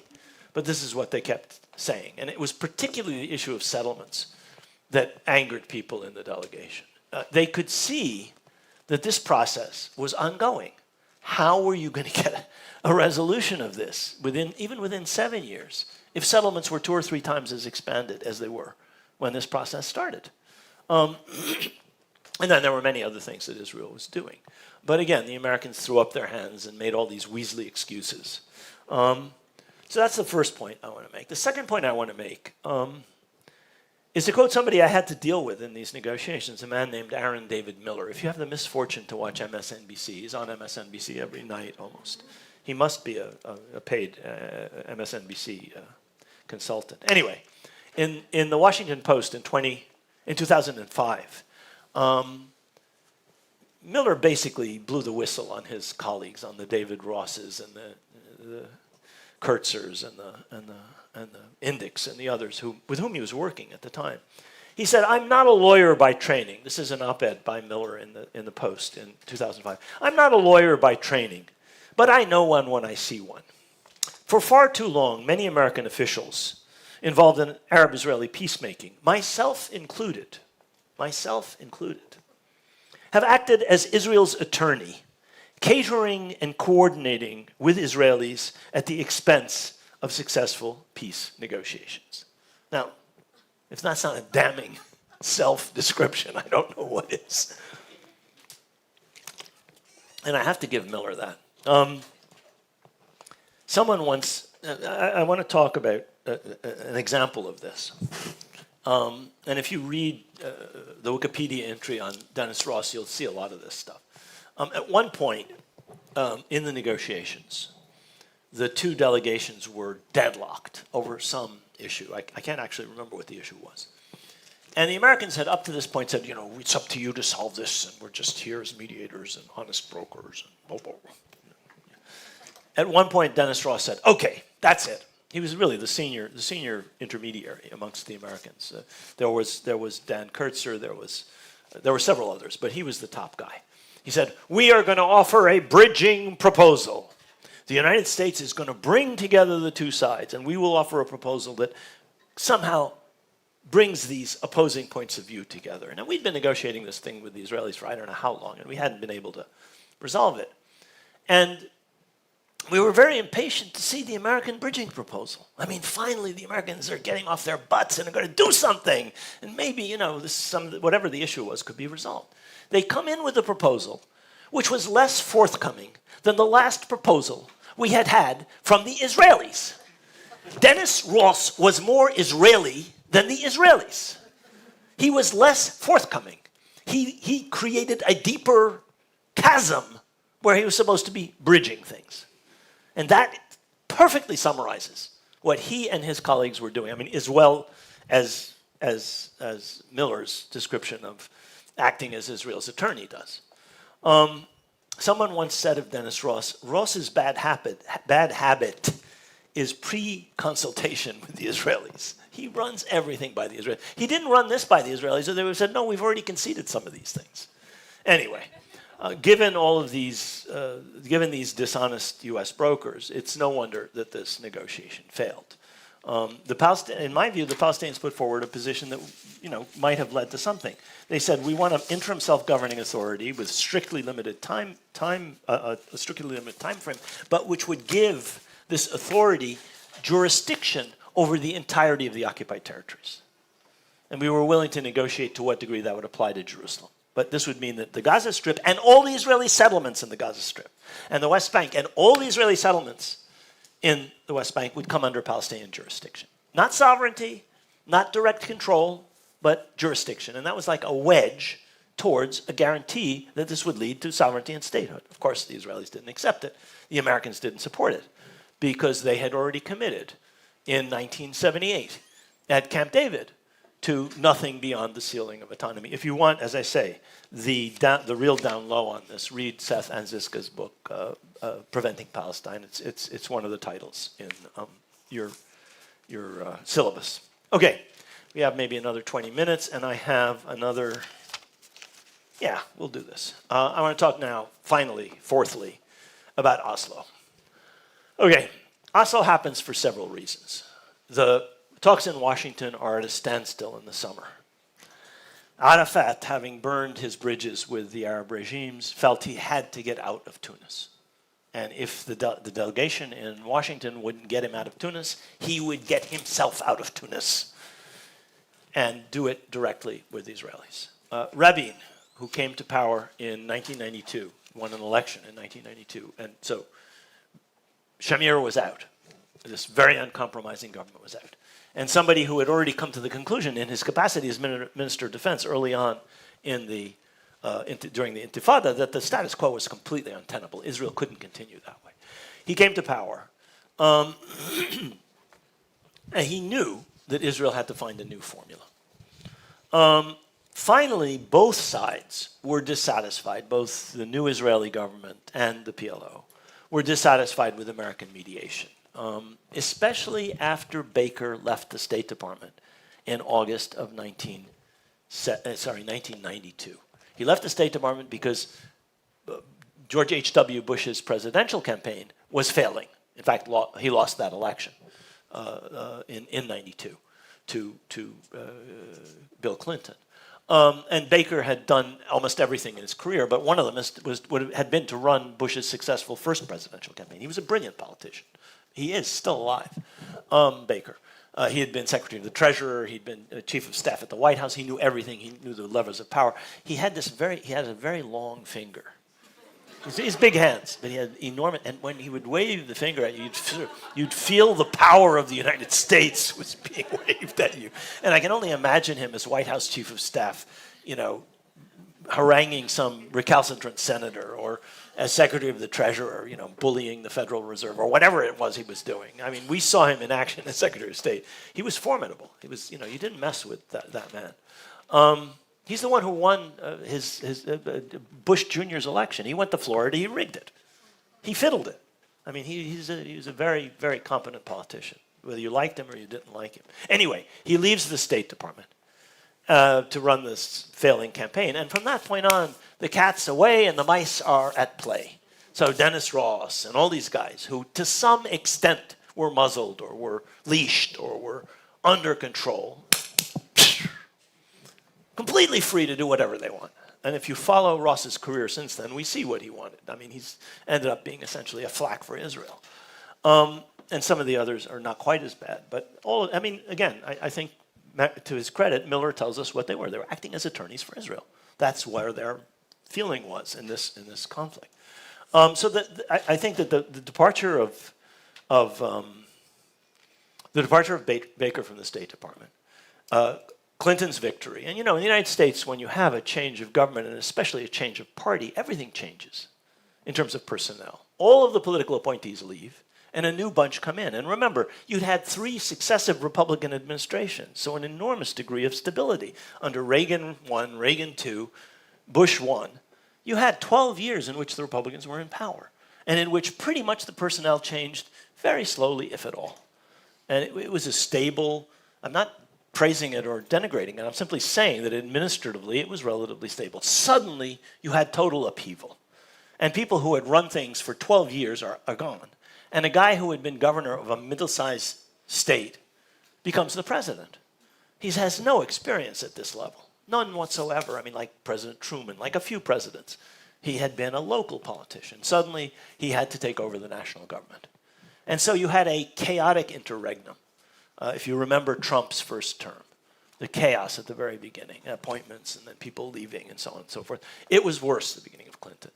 And we were mildly optimistic because we'd been very unhappy sitting there in Washington trying to negotiate in these circumstances. We'd been very unhappy at the end of the Bush term because with Baker gone, there was nobody sane you could talk to, basically. You couldn't get anything from the United States. And so we said, oh, wow, maybe things will change. And who did they send us? Guess who the first person they sent us was? In charge of Dennis Ross was there. So you were right. But he wasn't the first person. We wouldn't have been that eager to see Dennis Ross. Can somebody guess? Pardon me? Philip Habib? No, Philip Habib was dead at this point. Good guess, but no, he long since passed away. He was a man who had worked for AIPAC, and founded the Washington Institute for Near East Policy, which really should be called the Tel Aviv Institute for Near East Policy. It's a pro-Israel think tank in Washington. Founded by one of the big donors to AIPAC. Martin Indyk became the man in charge of the transition team, and later on became Undersecretary of State for the Near East, later on Ambassador to Israel, later on Ambassador to Egypt. So we get Indyk, who, with his heavy Australian accent, and who had just been made an American citizen, like literally the day before he came to see us. He was an Australian who became an American citizen for the purpose. And things went downhill from there. The same crew, much of it, was kept on by the 2 mediocre secretaries of state that Clinton appointed, neither of whom had any experience dealing with the Middle East. Warren Christopher, and what's her name? I forget. Madeleine Albright. Yes, thank you very much. I forgot Madeleine Albright. Neither of them had any real particular expertise on the Middle East. Baker had no expertise, but he had spent literally months and months and months and months and months and months and months in the Middle East negotiating things. And he was a smart man, and he learned. I would argue that neither Christopher nor Clinton, who now is ensconced on the 15th floor of the School of International and Public Affairs at Columbia, an enormous suite with a private bathroom and so on. I'd argue that she didn't learn very much either. Anyway, so the things did not go well with this new administration. And both Rabin and Arafat were impatient. They really weren't going to wait for the Americans to get their act together. So sometime in the spring of 1993, in one of the rounds of negotiations, I think it may have been April, possibly March, April, the delegation in Washington found out that Yasser Arafat was already going behind the back of the delegation he'd sent to Washington to negotiate directly with the Israelis. This is before Oslo. This is before Abu Mazen and before the other clowns who messed everything up later went and made the formal terms of the agreement. And we found this out because we were asked, Hanan and I were asked to stay overnight and draft a memo for the Americans, which we were supposed to present to them the next day, in which we were to inform them that the PLO and Israel had agreed on a security arrangement whereby security forces drawn from the PLO would be allowed to come into the West Bank and take over security. And I read this. It came to us in Arabic. I read this. I said, this actually has happened? And I sent a message back, and we were told in no uncertain terms, yes, this has happened. Would you translate it and give it to the Americans? Because it had been negotiated behind the backs of the Americans. Now, the Americans knew about it or didn't know about it. That's another issue. It was negotiated, I later found out, by senior security personnel on both sides. A man named Shlomo Gazit, who had been a former director of Israeli military intelligence, was very close to Rabin. He played tennis with Rabin. Rabin basically didn't trust anybody who had not been a colonel or above in the Israeli army. That was his view of humanity. There was senior officers of the Israeli occupation army, and then there was the rest of humanity. And the first group he would talk to. So his envoy to Washington had been a colonel in intelligence, Itamar Rabinovich. He could talk to Rabinovich, but other diplomats, government, he had no time for them. But Gazit had his confidence, and was close to him. On the Palestinian side, the person who was the chief of the negotiating group was a person very close to Abu Iyad, who was the PLO security chief. And so he was deputed to lead a delegation of pretty expert people on both sides. They were experts in their field. One of the most amusing things that happens to me in this negotiation is so me and Camille Mansour and Hanan, and there was somebody else there. I forget his name. I can see his face. Had a beard. Anyway, it doesn't matter. We're deputed to meet with, I think it was Kurtzer and Miller, and we give them this document. Are you guys serious? They say to us. We say, yes, we were told to give you this. Now, my suspicion is the Americans knew. I can't believe that all of the billions of dollars of our tax dollars that are wasted on intelligence did not provide the people negotiating in Washington with information that Arafat and Rabin were going around everybody's backs. I don't believe it. But they did a really good job of pretending to be surprised and not believing it. And then did something which was not a simulation, which was to say, to basically say, how dare you go behind the back of the United States? So even if they knew it, I think they strongly felt that this was, we're supposed to be in charge of everything. You come through us for these things. And the fact that there was impatience on the part of both Arafat and Rabin was a bit of an insult to them, I think. In any case, this then led to the secret negotiations at Oslo that produced the agreement that was signed on the White House lawn in September of 1993. But when Arafat sent his representatives to Oslo, those who negotiated for him and for the PLO paid no attention to the results of the 10 rounds of negotiations that had taken place in Washington over 20 months, to the expertise that had been gained in dealing with the Israelis, to seeing what the pitfalls were, to seeing what a trap, essentially, the Israeli position, the Israeli demand, that you basically accept autonomy and trust to our good faith that in 7 years something else would come back. So they paid no attention to the results of these long negotiations. they knew nothing. The people sent there knew nothing about international law or international diplomacy. They were completely unfit to negotiate at that level. And they had a poor working knowledge of English, which was the working language of these negotiations. Unlike the Israeli negotiators, who were experts in their fields. Eliakim Rubinstein, the head of the Israeli delegation, later became head of the Israeli Supreme Court. I mean, he was a legal scholar. He was an expert, among other things, in international law. That's the kind of person you put at the head of a delegation. A competent, intelligent, smart, hard-assed, tough negotiator. That's not what Arafat sent to Oslo. And I go back to the beginning. Having burned his bridges with the Arab regimes, Arafat felt he needed to get out of Tunis. He said, get me out of Tunis, even if you accept things that the delegation in Washington wouldn't accept. So the result was essentially an agreement along Israeli lines that reproduced exactly what Begin had extracted from Carter and Sadat at Camp David in exchange for Sinai. He gave a great deal up, but he got what he wanted. He basically got the Americans and the Egyptians to acquiesce in his absorbing the West Bank, in his offering the Palestinians no more than autonomy, in guaranteeing that there would be no self-determination, in guaranteeing that colonization could continue uninterrupted. The Palestinian delegation in Washington was never willing to accept such a deal. I mean, you could argue it was a mistake to go there on the basis of those ground rules. You could argue it was a mistake to trust the American assurances. You could argue many things were wrong about going to Madrid and Washington.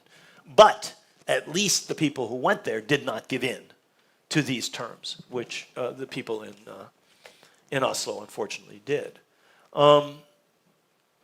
Arafat, I think, very, very foolishly believed that he could improve the terms that he agreed to later. He figured, I've done this kind of gala-gala shell game in English. I've done this kind of gala-gala with the Arab governments. I agree to something and then I break my word and then I do this and I go around their back. And you know, that had gotten a little old with the Arab governments, but you're not going to do that with the Israelis. I mean, the idea that that was possible. And you're talking about a leadership sitting in Tunis for a decade, a little more, completely cut off from their people in Jordan, in Palestine, in Lebanon, in Syria, in this gilded exile, had not been in the occupied territory since 1967, when Arafat was last there, and others of them were last there, who didn't really know the situation on the ground, which the delegation in Washington did. They were all drawn from the Gaza Strip, the West Bank, and in the case of some of the advisors, East Jerusalem. And they knew perfectly well what the settlement process was doing. They knew perfectly well the exact nature of the security control that the occupation represented. And I don't think those people in Tunis did, or the people who negotiated Oslo did. I want to conclude by saying just a couple more things, because there's an enormous amount of misinformation and disinformation about what then happened after the agreement on the White House lawn, after 2 or 3 other agreements. Years after this process was supposed to be ended, President Clinton decided that he would have a summit meeting at Camp David in the last year of his presidency. He was not a lame duck, he was a dead duck. He was about to be replaced by a Republican, by George H.W. Bush. He had months left in his term. He had zero power. The Israeli Prime Minister Ehud Barak, had lost a majority in the Knesset. He was flying on one wing. By the spring of the following year, Sharon was already Prime Minister. So another lame duck. And Arafat had lost most of the popularity that he had gained over many decades, because in the years between 93 and 2000, Palestinians in the occupied territories had seen things got worse, not better. There was no 7-year negotiation in the 7 years after 1993. There was no change for the better. There was no movement towards sovereignty, self-determination, statehood, and so on. In fact, GDP per capita had gone down. Movement was more restricted. You couldn't get to Jerusalem from the West Bank anymore. You could move freely all over. I mean, I rented a car in the West Bank and I drove to the Golan Heights and Eilat in 1991. You could go anywhere. Palestinians from the occupied territories could go anywhere, anytime. There was like a small number of people who had security offenses. And if they were caught inside Israel, There was no barriers to their going. If they were caught, something might happen to them. Everybody else could go anywhere they wanted. Tens and tens and tens and tens and tens of thousands of Palestinians worked inside the Israeli economy. Now, you can talk about the economic dependence that entailed. You can talk about the colonial relationship. But it also entailed complete freedom of movement. Any Palestinian could leave from Ben Gurion Airport. Today, they have to take this humiliating, time-consuming journey across the Jordan River to Amman to fly. Nobody from the West Bank or the Gaza, well, the Gaza Strip has been besieged for decades. Nobody from the West Bank can leave from Ben Gurion. Anybody could before 93. What Israel imposed, what they called separation, was actually an apartheid wall and a separation, which was actually the complete besieging, as it were, of the occupied territories. Obviously Gaza, but also, to a less obvious extent, the West Bank. People didn't support this approach anymore. Not surprisingly, Hamas was gaining support. These guys had said, we're going to get you X, Y, and Z, and they did not get them X, Y, and Z. So Arafat went to this negotiation weakened. You had a dead duck president, a lame duck Israeli prime minister, and a very much weakened Arafat. And the extraordinary thing about Camp David 2000 was that Israel never put forward a proposal. Instead, Dennis Ross crafted what were called the Clinton parameters. Well, you can imagine what the Clinton parameters looked like with Dennis Ross drafting them. And then, if you're forced to, you can read Dennis Ross's account of it and see what didn't happen. Actually, a man called the book is in your bibliography. Clayton Swisher wrote a much better account of what actually happened there. And it's again, that's in your bibliography. I think that it's important to underline what I'm about to say, which is that at no point did any Israeli government ever accept the idea of Palestinian peoplehood or statehood. Now, Rabin made enormous concessions in agreeing that the PLO represented the Palestinian people. So he said there's a Palestinian people. He said the PLO represents them, and I'm willing to negotiate with them. But he never said that that peoplehood entailed sovereignty, self-determination, and independence. He never said that. In fact, his last speech before the Knesset, which you can look up, type in, if you use AI or Google or whatever you use. Rabin, last speech, Knesset, October 1995. In his last speech, he said to the Knesset, and I'm quoting, "What we're offering the Palestinians is an entity which is less than a state." Not state, no statehood, no sovereignty, no independence. They may be a people, but they will get an entity which is less than a state. And then he said, I'm quoting from his speech, "The security boundary of the state of Israel will be located in the Jordan Valley." And he also added that all the settlements would be annexed to Israel. In other words, they wouldn't give up any of the settlements already established.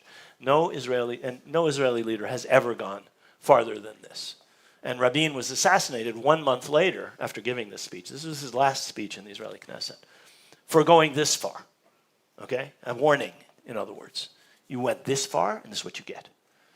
So far, for all the froth and babble about a two-state solution, no Israeli leader has addressed the issue of Palestinian sovereignty, has addressed the issue of continued Israeli security control over the Palestinians. That's what Rabin meant when he said Israel's boundaries will be the Jordan River Valley. We will control the security of this not to be a state, which means you don't have sovereignty or statehood if somebody else controls your security. Imagine if you had Chinese or Mozambican people at JFK and at the port of Houston, checking entry and exit. Imagine.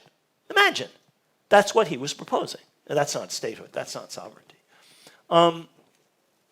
So in Oslo and in 1988, the PLO recognized Israel. And at Oslo, they did so in exchange for recognition of the PLO as representative of the Palestinians, but not in exchange for recognition of Palestinian statehood. So the Palestinians recognized Israel. Israel never recognized Palestine. Did not then, have not since. So 1993, we're now in 2025, as you all know. So even when later on Ehud Barak in 2000 was essentially negotiating with Clinton, he refused to meet with Arafat, by the way, at Camp David. He would talk to the Americans. He wouldn't talk to the Palestinians.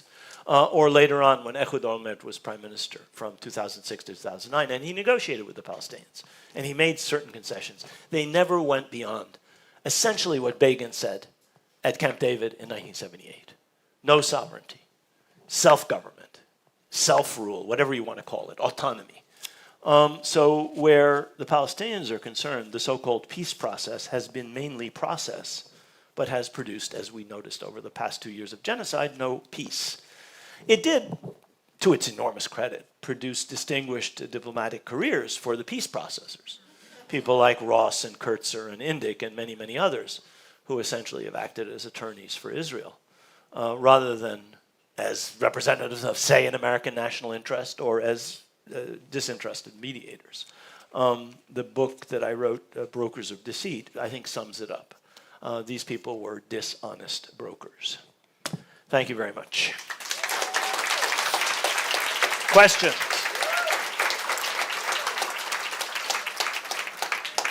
Wonderful. We have about 15 minutes, so you can take. We have 15. I know. Excellent. I tried to make it shorter. On this side, so I see someone right here. Quick question. Why Yes. did Yasser Arafat agree to support Saddam Hussein despite everyone and their mother saying, please don't? Why did Arafat agree to support Saddam? There were several reasons. The first was that a lot of sharia, the street, public opinion, was deludedly and foolishly supportive of Saddam. And I mean Palestinian public opinion, but a lot of Arab public opinion. Jordan public opinion was the same. In Yemen, it was the same. In many Arab countries, it was the same. People, for whatever reason, did not see Saddam for the thuggish butcher that he was. And to many people's deep regret, they didn't see Saddam for someone who had never really, in any way, measurably advanced the Palestinian interest. I mean, assassins for the Iraqi regime killed numerous PLO representatives when the PLO got out of line as far as the Iraqi regime was concerned. And so to think that these murderers of Palestinian representatives in any way were acting on behalf of Palestine was idiotic. But that was a lot of public opinion that felt that way. And I had many, many arguments in 1991 in Palestine and in other parts of the Arab world with people who deludedly believed, A, that this was a good thing, and that B, that Saddam could stand up to the power of the United States. I arrived one day. I had been in Tennessee and I had been in North Carolina. It was summer, and we were going to vacation on the Carolina coast. And I had seen the 101st Airborne Division at Fort Campbell, and I'd seen whichever the hell Marine Division it is on the coast there, getting together. You have 40, 50,000 soldiers moving at the same time. I said, the Iraqis are going to stop these guys? You have to be out of your mind. The United States is going to come down with the full weight of its power. So that's the first thing. There was an illusion about the power of Iraq and an unwillingness to confront public opinion. And then I have to say something else, which is that Arafat's incredible dislike of the Syrian regime often pushed him into the arms of the Iraqis. He'd had an enormously bad relationship with Assad. And the PLO generally did. I mean, the Assad regime was as bad an enemy of the Palestinians as the Iraqis were. We're not talking the level of Israel, but we're talking a level just a bit below. The Libyan regime, the Iraqi regime, the Syrian regime had killed maybe a third as many Palestinian leaders as the Israeli assassins. These are not your friends, nor the Syrians, nor for that matter the Iraqis. But his venom towards the Iraqis, towards the Syrians, after the PLO was forced to leave Beirut in '82, the Syrians sponsored a split in the PLO. And he never forgave them for that. So this was like 8 years ago, 7 years previous. So I think those are both factors. Big mistake. Let's go along this side. Hey, I was wondering if you could talk more about Israel's nuclear program, 'cause it's come up a couple times. Specifically, why did France support and develop one? Why did the U.S. oppose that? Right. And why do all Western powers know that it exists today but not say it explicitly? Yeah. Well, the French government at that time, the socialist government, was very pro-Israel. I mean, they gave Israel the weapons with which it won the 56 war and the 67 war. And they gave the Israelis the wherewithal to create a nuclear weapon. They essentially gave them the expertise. Why did they do that? You have to go back to the degree to which the French were committed to keeping control of Algeria, and to the degree to which they felt that their colonial position in North Africa was being undermined by Egypt.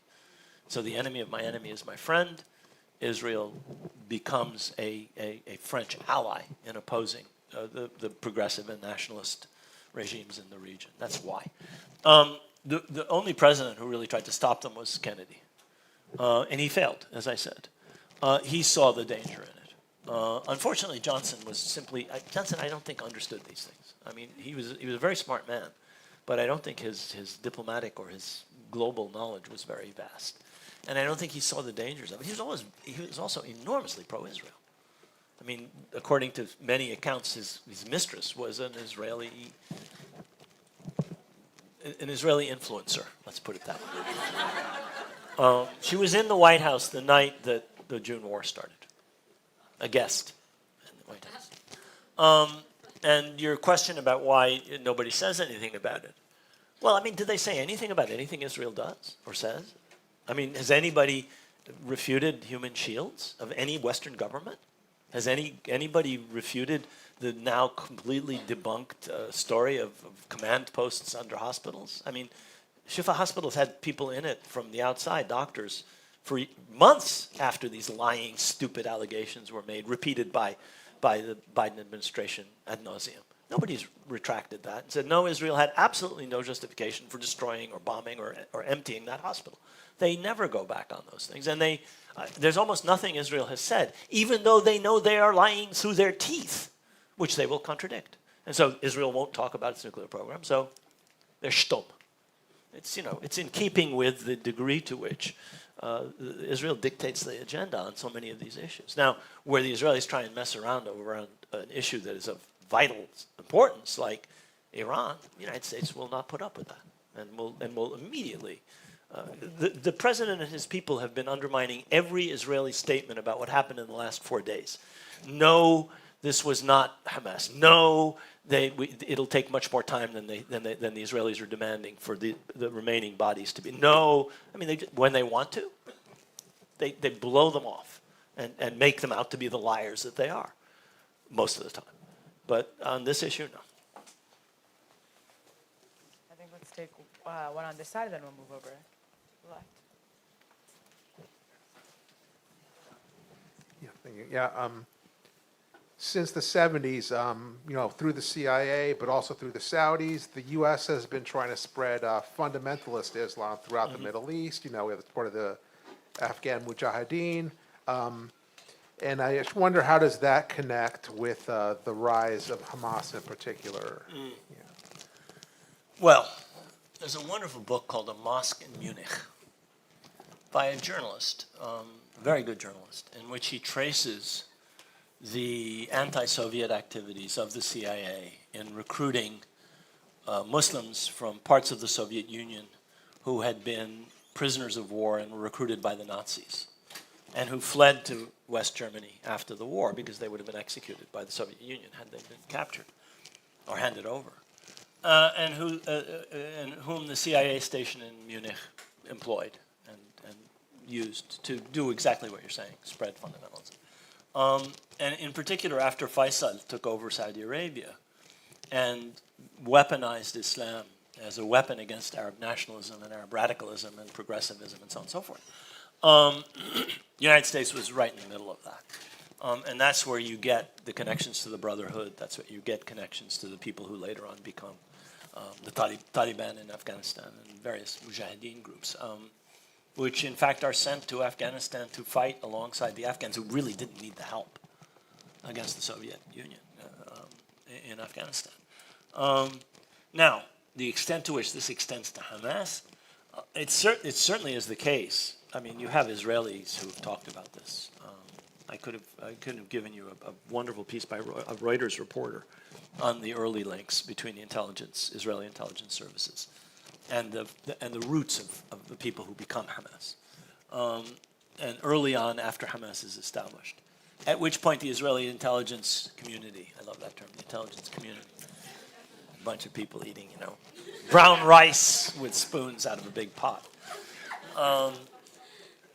They become divided on this issue. Maybe it's not such a good thing to support these people.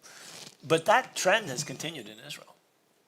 I mean, the Netanyahu government was funding the Hamas government and with Qatari money for years and years and years and years and years. So the division still, and if you read the Israeli press, you can see other people from the intelligence community or the security establishment saying this is a terrible idea. So they were divided on it from very soon after Hamas was founded. What the American involvement is, we don't know. I mean, actually, the Israelis. The great thing about Israel is you can read the Israeli press. There are people who'll spill the beans on anything. Anything. You just have to read carefully. Don't read the American press. They're not allowed to say any of this stuff. You can't say anything that you will find in Yediot or Israel Times or Haaretz. They're both. You mustn't say these things about Israel. Heaven forbid. But the Israeli press, it's all there. You have to find it.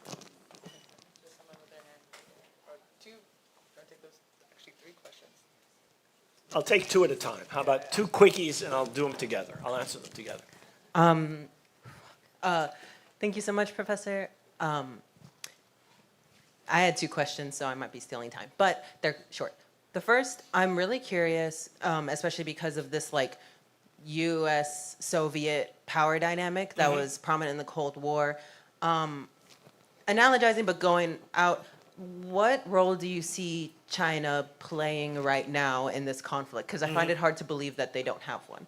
And then the second thing is, besides changing popular opinion, which is in the process of changing, strategy-wise, because Public opinion here, you mean? yes, strategically, what can/should we be doing?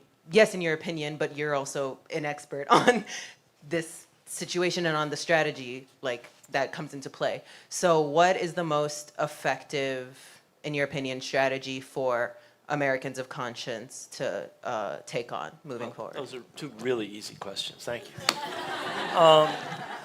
The easier is the first. It's not easy. It's hard to deduce the degree to which China sees the Middle East as an area of vital strategic importance. It's very much dependent on oil imports from the region. So that's one area where it clearly is very important.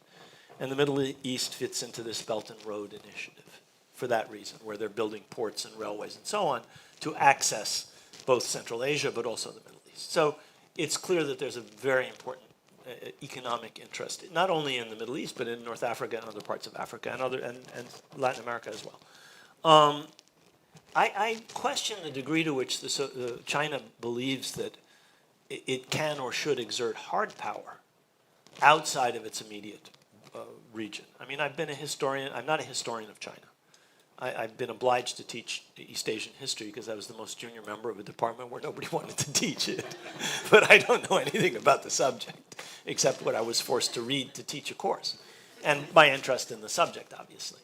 But my impression is that I don't think that China now, or for most of its history, has ever seen itself as exerting hard power, military power, much beyond its immediate periphery. So they are really very, very concerned about the South China Sea, or the Japan Sea, or Southeast Asia, or Central Asia, which border them. But it's very hard. Now, maybe I'm not looking far enough into the future, but then I'm a historian. I'm telling you what it looks like today on the basis of what I've seen in the past. So I don't see China exerting much hard power in this region. They have a base in Djibouti. They have some ships that operate in the Indian Ocean, but not so much. It's not so much hard power. And where soft power is concerned, they're very active. I mean, they negotiate. They help to negotiate the Saudi-Iranian rapprochement, which is a really big deal, which has been quite successful. And they are there, but and they play a role at the United Nations. They invited me to brief the Security Council when they were president of the Security Council. When China was president of the Security Council. So they do play a role. But I see it as mainly of soft power, outside the immediate orbit of the Chinese borders. Now, your other question. I mean, what we're supposed to do is not a question I'm going to be able to tell you the answer to, okay? I can tell you what seems to work. One of the things that seems to work is to constantly be challenging the lying narrative, which is driven by Israel, and which is being dismantled, just brick by brick with enormous rapidity. I mean, anything that can be done to hasten that process makes possible political change. Public opinion is not political change. Public opinion is a prerequisite for political change. And we're at that stage right now. Now, how you then get a political change, that's a political debate that I am not going to enter into right now. You want that course, I'll decide whether I want to teach it. But that's not my expertise. I'm a Middle East historian. But I can tell you that the degree to which public opinion has changed, and to which you can see harbingers of political change at the grassroots of the Democratic Party, at some very important elements of the MAGA movement, among many independents, among even, especially younger people, but even older people, is astonishing. And I would say, double down on whatever produced that. Now, there are some things that you could do once and that don't work if you try and do them again, because countermeasures have been taken. There are things that were done on campuses that can't be done today. I mean, Columbia is a minimum security prison. Yeah, you know better as well as I do. So things that you have to think of new ways to do some things that have to be done. And I don't know what those ways are. I'm not a tactician. I'm telling you, there are things that have been done that were successful, things that were less successful, and things that I don't think can be done again, and probably shouldn't be done again. And the last thing is, if you want to bring about political change, you probably have to have a program, a strategy, and so on and so forth. But you have to have a broad coalition, or you're not going to achieve anything but self-satisfaction. It's like political masturbation. I'm sorry. That's what it is. If you're pure et dur, as the French would say, you are alone and you lose. And you lose alone, but you're pure. Well, I'm not that interested in that. Okay? I mean, you have to be able to coordinate with people you don't entirely agree with. I sat down with somebody the other day. I didn't really agree with a lot of what he says. But I have a sense that it might be useful that this person, I listen to him and he listens to me. And I think that there are limits to that, obviously. You have to have a line for who you'll talk to and who you'll agree with and what compromises to be made. But if you're not willing to make any compromises and you have a line that's right here, you will fail. I guarantee it. I've seen it. I've watched this from the 60s when I myself was a very, very uncompromising young person. I'll stop there.